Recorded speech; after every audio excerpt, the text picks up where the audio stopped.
Aujourd'hui, en 2018, on essaie encore de réduire cette utilisation pour vraiment arriver à zéro pesticide dans l'agriculture, dans la banane. Donc c'est un enjeu et c'est un objectif que la filière banane, Martinique, Guadeloupe, dans lequel s'est engagé depuis 2007. Alors, il faut savoir qu'avec le programme Banane durable, il y a pas mal d'innovations qui ont été mises en place.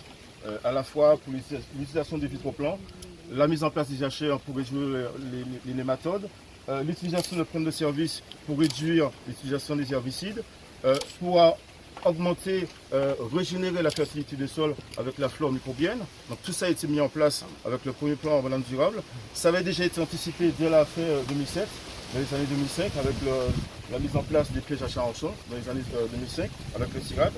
Et ensuite, avec le plan banane durable, en 2008 a été créé l'Institut technique, donc à l'initiative de la filière banane, justement pour démultiplier les efforts de la recherche. Donc avec le CIRAD, avec les chercheurs agronomes, les chercheurs qui travaillent sur la qualité, pour essayer de trouver justement, à travers la création d'une plateforme de création variétale, mon collègue Fred il se cache, donc création variétale de bananes dessert, donc résistantes aux maladies, donc notamment aux maladies du feuillage de la cyclosporiose. Donc vous avez posé des questions, on va vous expliquer. Résistante notamment aux nématodes, aux charançons. Et là on est dans une parcelle typique. On a une variété justement qui a été créée dans le cadre de cette plateforme, donc c'est la CIRAD 925, qui est tolérante à la cyclosporiose, jaune et noire, qui est tolérante aux nématodes, aux charançons et qui ne nécessite pas d'utilisation de pesticides.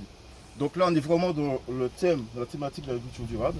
On a une variété qui a zéro pesticide et on est actuellement depuis 2015, on s'est donné comme défi de produire ou de trouver une banane qui puisse correspondre aux attentes du consommateur, c'est-à-dire une banane bio. Donc on y travaille depuis 2015 sur cette variété, puisque c'est une variété qui s'y prête par rapport à ses qualités agronomiques, par rapport à ses qualités physiologiques, donc elle est résistante naturellement aux différents phytopathogènes de la banane. Et aujourd'hui, avec mon collègue chercheur du CIRAD, Marc Dorel, donc on travaille sur toute la partie itinéraire technique agronomique au champ.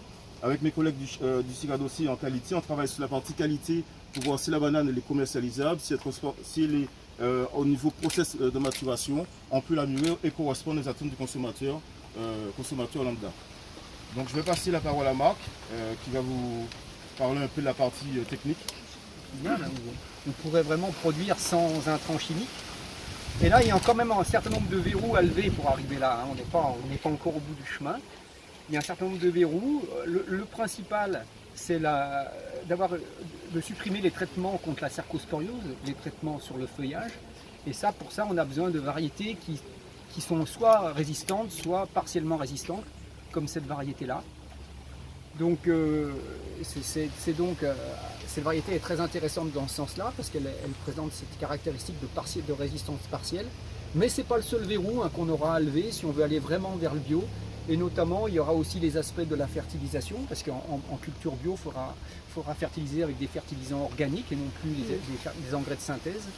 Et là, on se rend compte que c'est quand même pas gagné non plus. Il faut trouver la ressource, c'est des engrais qui coûtent cher. Donc, aller vers ce zéro intrant chimique, ça suppose quand même des coûts de production plus élevés. Mais c'est quand même l'objectif qu'on se file à terme, de vraiment aller jusqu'au bout de la démarche pour réduire les impacts environnementaux.